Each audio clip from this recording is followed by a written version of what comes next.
Welcome to 99 TV. Franklin Telakapalli కార్యక్రమానికి స్వాగతం.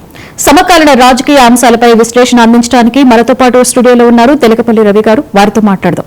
నమస్తే సార్. నమస్తే లక్ష్మి.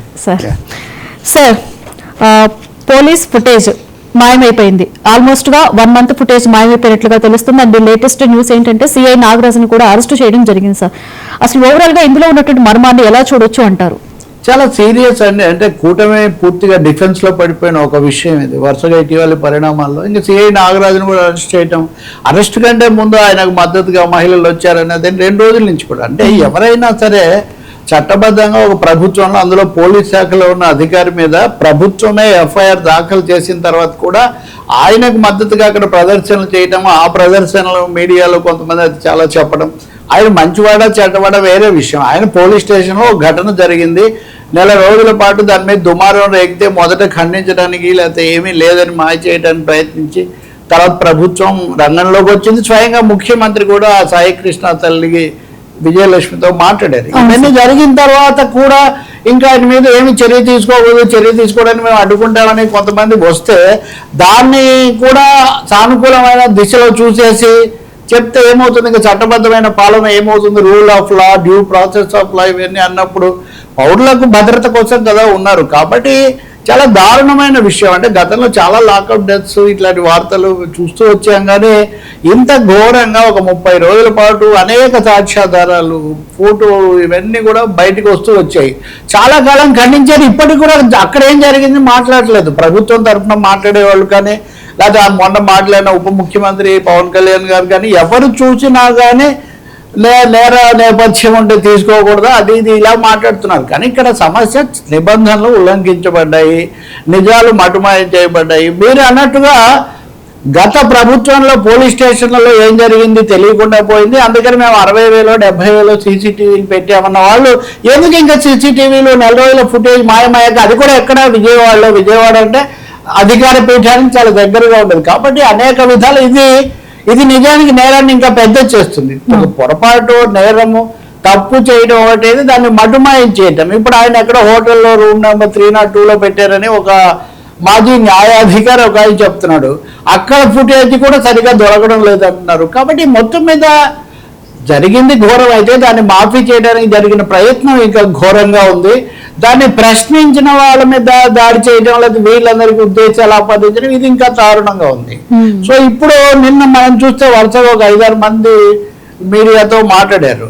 అంబటి రాంబాబు మాజీ మంత్రి, వైసీపీ నాయకుడు, ఆయన బయట పెట్టిన ఫోటోలన్నీ ఫేక్. ఓకే, ఆయన ఫేక్ ఫోటోలు అయితే ఆయన బయట పెట్టిన మొదటి రోజే ప్రభుత్వము లేకపోతే ప్రభుత్వ ప్రతినిధులు అప్పుడే ఎండగట్టి ఉండాలి కదా. ఆ ఫోటోలు తప్పైతే అవి ఆయనకు బలం చేకూరింది.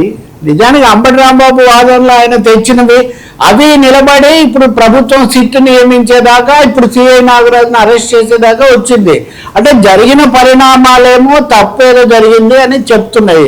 దోషులు ఎవరు తేల్చడం తప్ప ఇప్పుడు తప్పు జరగలేదని ప్రభుత్వం కూడా అనగలిగిన పరిస్థితి లేదు. ఇప్పుడు దానికి ఆధారంగా ఉండే ఫుటేజ్ ఎక్కడ మాయమైందో, ఇంకెక్కడో మా ఇంటి దగ్గర మాయమైందో కాదు కదా, పోలీస్ స్టేషన్లోనే మాయమైంది. అంటే మీరు చెప్పింది ఇప్పుడు ఈ ఒక్క స్టేషన్లోనే మాయమైందా, ఇప్పుడు పెట్టిన 700 చోట్ల మేము కొత్తగా పెట్టామన్నవి ఏమయ్యాయి ప్రశ్నలు ఉత్పన్నం అవుతున్నాయి.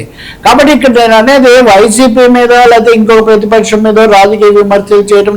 చంద్రబాబు నాయుడు గారు ముఖ్యమంత్రి ఏదో సభలో మాట్లాడుతూ సమావేశంలో కుట్రలు చేసే రాజకీయ పక్షాలు ఉన్నాయన్నారు. కుట్రలు చేయొచ్చు, వ్యతిరేక ఉద్యమాలు చేయొచ్చు, ఎప్పుడు జరుగుతాయి.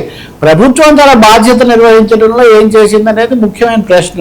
నేను చూస్తున్నాను, రాంబాబు పొద్దున సవాల్ చేస్తున్నాడు. సరే, నేను పెట్టిన ఫేక్ ఫోటోలు నేను చనిపోయింది కాదు వేరేవి పెట్టాను అంటున్నారు కదా, తేల్చండి. అయితే అసలు మీరు బయట పెట్టడం అని చెప్పాలి కదా. ఇది కనీసమైన తర్కం. కాబట్టి ఈ విషయంలో ఇప్పటికైనా ఎదురుదాడికి అవకాశం లేదు, తప్పు దిద్దుకోవాల్సింది చాలా ఎక్కువగా ఉందని ముఖ్యమంత్రి గారిని ఉప ముఖ్యమంత్రి గారిని గుర్తించాల్సి ఉంది. ఇంకోటి మనం చెప్పుకోగలిగింది, ఇప్పటి వరకు అధికారికంగా ఉన్నత స్థాయి అధినేతల నుంచి, పోలీసు అధికారుల నుంచి ప్రకటనలు లేవు. మీడియాకి ఏదో వస్తే మనం చెప్పుకోవడం, సిట్ వేశారు, ఇంకొక ఆయన రంగంలోకి వచ్చాడు, ఇలాంటివి వినడం. మనకు తెలిసిన సమాచారం మనం ఇస్తున్నాం కదండి. అఫీషియల్ గా వాళ్ళ నుంచి అయితే ఎటువంటి సమగ్రంగా పారదర్శకంగా ఇది జరిగింది, ఈ దశలో ఉంది, ఈ నెక్స్ట్ స్టెప్ ఇలా ఉంటుంది, ఎందుకు ప్రకటించట్లేదు? ఇప్పుడు ఉదాహరణకు ముఖ్యమంత్రి గారు ప్రోగ్రెస్ రిపోర్ట్లు 2 ఏళ్ల మీద అంటున్నారు. 2 ఏళ్ల మీద ప్రోగ్రెస్ రిపోర్ట్లు ఇవ్వడం బాగానే ఉంది. ఈ 4 రోజుల నుంచి నడుస్తున్న ఈ విషయంలో ఏం Progress ఎక్కడ? చెప్పాలి కదా. కాబట్టి ఖచ్చితంగా ఇది ఒక తీవ్రమైన విషయమే, ఇది ఒక కనువిప్పు కావాలి. రెండవది రెడ్ బుక్, అది తప్పు చేసిన వాళ్ళని శిక్షిస్తాం, తప్పు చేసిన వాళ్ళని శిక్షించడానికి ప్రభుత్వానికి ఎప్పుడు బాధ్యత ఉంటుంది. కోర్టుల ద్వారా ఆ ప్రక్రియ జరుగుతుంది. కొంతమంది అన్నట్టుగా తప్పు చేశారు కాబట్టి మేమే ఏదో అంటారు చూడండి, తలారి, న్యాయమూర్తి, అధికారి, పోలీసు అందరూ ఒకరే అవరు. ఎవరెవరి విధి నిర్వహణలో మనతో సహా దాన్ని నివేదించే మీడియాతో సహా ఎవరి పనులు వాళ్ళకు ఉన్నాయి, అన్ని చేస్తే. అందుకే కదా మీడియా ట్రయల్. మీడియా ట్రయల్ ఎందుకు తప్పంటారు? కోర్టులో తేలాల్సిన మీడియాలో తేలవని. కాబట్టి ఈ కేసులో ఇది తప్పకుండా తీవ్రమైన హెచ్చరికగా తీసుకోవాలి. రాజకీయ ప్రత్యర్థుల మీద మాట్లాడడం, దాడులు చేయడం ఆ తర్వాత సంగతి. ఇప్పుడు ఆ తల్లి దగ్గరికి వెళ్ళి అందరూ విచారించి ముఖ్యమంత్రి దాకా తీసుకొచ్చిన తర్వాత కూడా ఇంకా ఎదురుదాడి కొనసాగించడంలో అర్థం లేదు. అలాగే ఇంకెవరో వాళ్ళు మంచివాళ్ళు, ఆ అధికారి మంచివాడు, ఈ అధికారి మంచివాడు, మంచి అనండి, మంచి చేసుంటే. కానీ కూడా వాళ్ళ ఇంటి ముందు చేరుకొని చేయటం, దాన్ని కొనసాగించడం, ఇలా ప్రతి సందర్భంలో చేస్తే ఏమవుతుంది? కాబట్టి ప్రభుత్వం నుంచి ఒక పూర్తి ప్రకటనతో రావాలి. మూడవది పోలీసు శాఖకే విచారణ అప్పగించడంలో అర్థం లేదు. తప్పు జరిగిందే పోలీసు శాఖలో. ఇప్పుడు ఫుటేజ్ కూడా మాయమవడాన్ని బట్టి చాలా మంది ఒకరికంటే ఎక్కువగా ఉండాలి కదా. నిన్న అంబటి రాంబాబు కూడా అదే అన్నారు, అంటే వాళ్ళతోనే మీరు మళ్ళీ విచారణ చేపిస్తుంటే తాళాలు ఇచ్చినట్లుగానే. ఎవరైతే పొరపాటు చేశారో వాళ్ళతో మళ్ళీ మీరు విచారణకు నియమించినట్టయితే తప్పకుండా న్యాయం జరగదు. అందుకే న్యాయ విచారణకు వెళ్ళటము, ఒక పారదర్శకమైన వైఖరితో సమగ్ర ప్రకటన చేయటము, తక్షణం దీంతో సంబంధం ఉన్న వాళ్ళను చర్య తీసుకొని పక్కన పెట్టడం తప్ప ఇంకొక మార్గం లేదు. రైట్. ఎదురుదాడి చేసిన కొద్దీ బెడిసి కొడుతుంది. అదే ముఖ్యమైన. సార్, ఇంకొకటి మన జనసేన నేతలకి చురక. పవన్ కళ్యాణ్ మాటలతో అందరూ కూడా పరుగులు పెట్టేటువంటి పనులు చేస్తున్నారని చెప్పేసి టాక్. అండ్ ఇక్కడ ఇందులో ఏంటంటే లోకేష్ సైలెన్స్ ఏంటి అనేది కూడా ఒక వ్యాఖ్యగా మిగిలిపోయింది. ఎలా చూడొచ్చు అంటారు సార్? జనసేన నాయకులు నిన్న బాలినేని శ్రీనివాసరెడ్డి మాట్లాడారు, అక్కడ కందుల దుర్గేష్ మాట్లాడారు, బొల్లినెట్టి శ్రీనివాస్ మాట్లాడారు. అందరూ వరుస. అంటే మన కాకినాడలో మాట మంతి ఉప ముఖ్యమంత్రి, మాట మంతి కాదు, మాట మంట అన్నాను. మాట మంతి కాదు. అక్కడ ఆయన మాట్లాడింది అంత అసహనం పరాకాష్ఠకు చేరింది. ఆయన ఎందుకు మాట్లాడారు, ఆయన ఉద్దేశం ఏంటి, పైగా కులం గురించి చాలాసార్లు ప్రస్తావనలు, పార్టీల గురించి ప్రస్తావనలు, ఇదంతా మిగతా వాళ్ళందరినీ అంటే ఒక ఎత్తు. ఆయన ముఖ్యమంత్రికి చెప్పనన్నాడు, హోంమంత్రి అయితే నేను సరిగ్గా లేదని వ్యాఖ్యలు చేశారు, వైసీపీ గూండాలు, వీళ్ళందరి మీద ఒక తీరు. మా పార్టీ నాయకులు కూడా మాట్లాడరు, మా పార్టీ నాయకులు కూడా వినలేదని సొంత పార్టీ మీద కూడా ఆయన విరుచుకుపడ్డారు. బహుశా దీని ఫలితం కావచ్చు.